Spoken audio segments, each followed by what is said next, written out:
OK, tak v tomto videu by som vám chcel ukázať, ako viac porozumieť tej štruktúre trhu a tým vstupom, hej.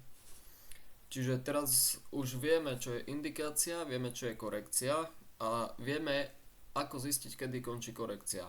Vieme aj, kedy vstupovať do obchodu, vieme, kde si umiestniť stop loss, vieme, kde si umiestniť take profit. Takže teraz si ukážeme, že ako viacej porozumieť tým vstupom, hej.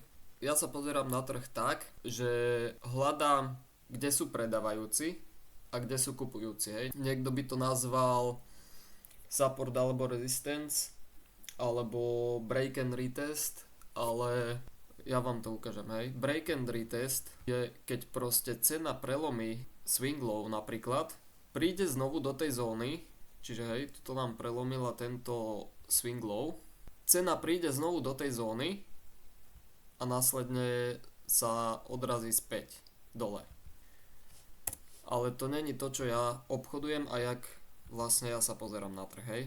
Ja sa pozerám na trh tak, že cena prelomí ten predošlý low, v tomto prípade spraví nové low, čiže lower low. Čo je lower low, lower high, tak to sme si vysvetľovali už v prvom videu, takže ak to stále neviete, tak si pozrite všetky videá, ktoré som dal von a pozrite si to viackrát, nech vám to sa zapíše do tej hlavy, lebo tým, že si to pozriete raz alebo dvakrát alebo aj trikrát, tak sa vám to do tej hlavy nezapíše. Budete si myslieť, že tomu chápete, ale musíte si to pozrieť toľkokrát, koľko vám bude treba, hej. Ja sa pozerám na trh tak, že cena spraví to nové low.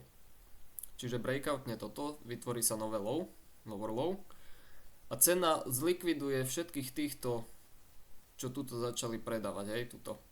Čiže cena likviduje peniaze a zlikviduje čo najviac. Samozrejme hovorili sme si, tá korekcia nemusí prísť až sem, môže prísť sem, alebo tak, no. Cena zlikviduje týchto a ďalej ide potom smerom dolu, hej. Čiže pokračovanie trendu, pretože obchodujeme trendy. No a ja sa pozerám na trh tak, že máme kupujúcich a máme predávajúcich. Dajme si taký príklad, že cena príde sem a následne tu začne odmietať a spraví nám tu high, hej. To znamená, že tu sú predávajúci. Čiže tu sedia predávajúci. Títo predávajúci si držia túto zónu. Ukážem vám ešte toto, hej. Čiže máme swing high, máme swing low. Čiže tu sú predávajúci a tu sú kupujúci. Čiže všetko, čo je pod touto zónou predávajúcich, má potenciál ísť dole. Pretože oni si držia túto zónu a snažia sa dostať cenu čo najnižšie. Čiže všetko, čo je pod touto zónou, má potenciál ísť dole. Takisto všetko, čo je nad touto zónou kupujúcich, má potenciál ísť hore. Čiže tuto sedia predávajúci. Držia si túto zónu a nechcú pustiť tých kupujúcich ďalej vyššie, pretože chcú cenu dostať čo najnižšie. No potom tu začne cena odmietať túto úroveň a začnú prichádzať na trh kupujúci. Takže tu sa nachádzajú kupujúci. Znamená, keď cena prebila túto úroveň tých predošlých predávajúcich, čiže prelomila nám to swing high, tak to znamená, že na tejto úrovni už nie sú žiadni predávajúci. Boli tu predávajúci, ktorí dostali tú cenu sem. No tu začali kupujúci a vytlačili tú cenu až sem hore. Čiže tu sa nám vytvorilo nové swing high. A prelomili toto predošlé swing high. Čiže vlastne tých predávajúcich. To znamená, že na tej zóne už sa nenachádzajú žiadni ďalší predávajúci. Pretože tí kupujúci ich premohli, hej. Takisto tu. Tu cena bude zase stagnovať a zas sa tam vyskytnú predávajúci. Vieme, že toto je indikácia, hej. Ako som už hovoril, to sme si už vysvetľovali, čo je indikácia, korekcia a pokračovanie. Ak neviete, tak si to pozrite. A to znamená teda, že tu nastali ďalší predávajúci. A títo sa takisto budú snažiť zlikvidovať všetkých týchto kupujúcich, čiže budú sa snažiť tú cenu dostať najnižšie. Takže zlikvidujú všetok tento kapitál a všetky peniaze a všetkých kupujúcich, čo tuto naskakovali neskoro, hej. Čiže to je, tí, čo tuto naskakujú neskoro, viete, že ja neobchodujem ani indikáciu, ani korekciu, ale až to pokračovanie. Čiže títo ľudia majú väčšine FOMO. Hej, čo je FOMO? Fear of missing out. To znamená, že sa boja proste, že niečo zmeškajú, hej? Čiže FOMO. A potom vlastne ten trh ich takto zlikviduje. Potom príde to, čo obchodujem ja, čo je vlastne pokračovanie trendu. Znovu, teraz vieme, že tuto boli na tejto zóne predávajúci. Lenže tým, že cena prerazila túto úroveň, čiže kupujúci prerazili tých predávajúcich, tak to znamená, že teraz nad tou zónou sa nachádzajú kupujúci. Cena spraví korekciu a nad tou zónou znovu sa nachádzajú kupujúci. Čiže preto vám hovorím, že vstup by mal pochádzať z tej úrovni indikácie, alebo teda v tomto prípade v uptrende nad tou indikáciou. Hej? Čiže toto je úroveň indikácie a teda vstup by mal pochádzať takto. Že cena je nad znovu. A vlastne toto je spôsob, ako sa pozerám na trh ja. Takže máme predávajúci, nastanú kupujúci. Cena prelomí toto high, takže to už znamená, že na tej zóne už nie sú ďalší žiadni predávajúci. Cena spraví korekciu a znovu keď vyjde nad tú zónu, tak to je tam, kde hľadáme ten vstup. Nad tou zónou. Pretože vieme, že nad tou zónou sa nachádzajú tí kupujúci, lebo cena nám indikovala, že odtiaľto chce ísť sem. A takú istú reakciu očakávam aj po druhý krát, keď cena ide nad tú zónu. Čiže očakávam takú istú reakciu, jak tuto, že odtiaľto cena išla sem, tak aj tu. Že odtiaľto cena pôjde sem. Samozrejme, tú korekciu, hej, toto indikáciu vyhľadávam na tom dennom alebo 4-hodinovom, väčšinou na 4-hodinovom. Ako som už spomínal, na krypte väčšinou na dennom. A tú korekciu sledujeme na nižšom, hej, tam sa vytvárajú nižšie vrcholy a nižšie spodky a tá korekcia kľudne môže ísť aj sem, hej, dokým neprebije vlastne tento spodok. Kedy končí korekcia, to zistíme tak, že už aj ten hodinový začne byť v uptrende. Čiže teraz máme 4-hodinový v uptrende, hej, lebo toto je 4-hodinový, toto je ten hodinový, ten bol downtrende, ale tu už začína byť v uptrende. Čiže už máme aj hodinový v uptrende a sme nad tou zónou indikácie. A to isté, čo hľadáme na tom 4-hodinovom, tak hľadáme aj na tom hodinovom. Takisto indikácia, čiže prelomilo nám predošlé high a spravilo sa nám nové higher high. A takisto korekcia. A takisto potom pokračovanie. Takto nejak to vyzerá, keď obchodujem ja.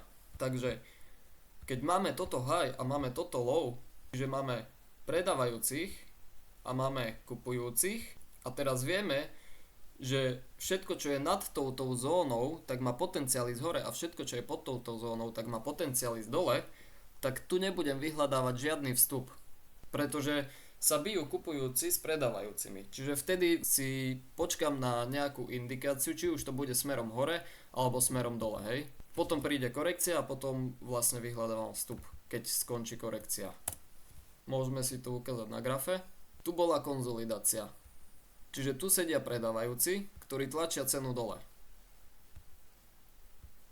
Tu sedia kupujúci,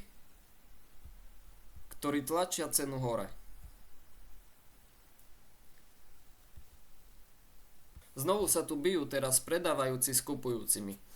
A áno, toto sa dá brať ako indikácia. Lenže cena spravila korekciu a nikdy nezišla späť pod tú zónu. Čiže tu by sme reálne ani nevstupovali. Potom ďalej pokračovala konzolidácia a cena nám prebila túto úroveň alebo zónu predávajúcich a spravila nám novú indikáciu smerom hore. Hej, tu sa zastavila. Teraz vieme, že z tejto úrovne nám pochádza indikácia a že na tej zóne sa nenachádzajú už predávajúci ako tuto. Hej, vidíte, tu bola reakcia predávajúcich, cena prišla sem a znovu to isté. Toto celé je indikácia. Potom prišla korekcia.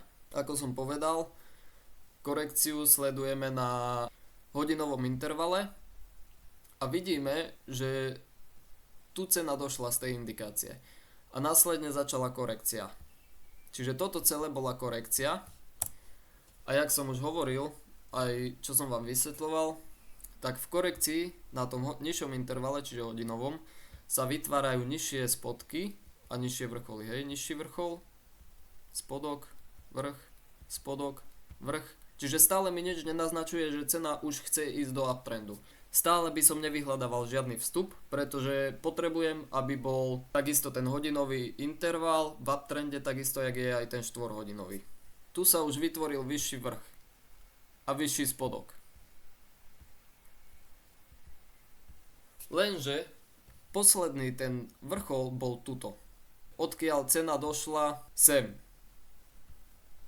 Čiže tu už cena ďalej nechcela ísť nižšie. Odtiaľto prišla sem. Toto vlastne bol ten pohyb, ktorý prelomil tieto lows, čiže vlastne odtiaľto cena došla sem a odtiaľto sem. Tu už aj na tom hodinovom sme v uptrende. Tu. Lebo tu už sa vytvoril ďalší vyšší vrchol a vyšší spodok.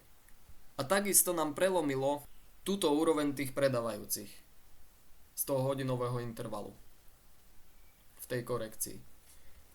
Čiže tuto reálne už môžeme vstupovať. Toto bol zase ďalší obchod, ktorý som takisto zobchodoval. Čiže nachádzame sa nad touto úrovňou z toho 4-hodinového intervalu, čiže nad tou úrovňou indikácie, hej, lebo sme nad. A takisto už aj ten hodinový je bullish. Dám to takto skrátene.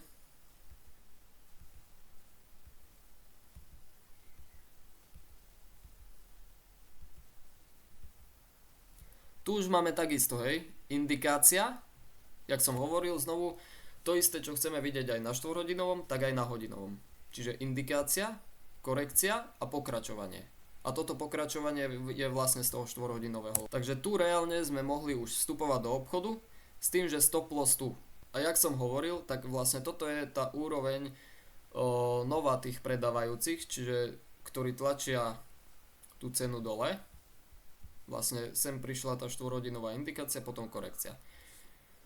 Čiže prv sa targetuje táto úroveň, to som vám tiež vysvetloval už, ale keď cena nemá problém prebiť túto úroveň, tak môžete kľudne držať aj ďalej. Čiže tuto vlastne vidíme, že cena nemala vôbec problém prebiť tú úroveň, hej. A z toho hodinového sa nám vytvoril vyšší vrchol a vyšší spodok. Čiže toto vlastne nás ani tak netrápi moc, pretože sa iba vytváral vyšší spodok, hej, štruktúra zas. Vždy keď sa vytvorí vrch, tak sa musí aj spodok, takisto naopak. A potom cena pokračovala ďalej. Čiže reálne takto nejak by vyzeral ten obchod. Z hodinového intervalu a zo 4-hodinového intervalu.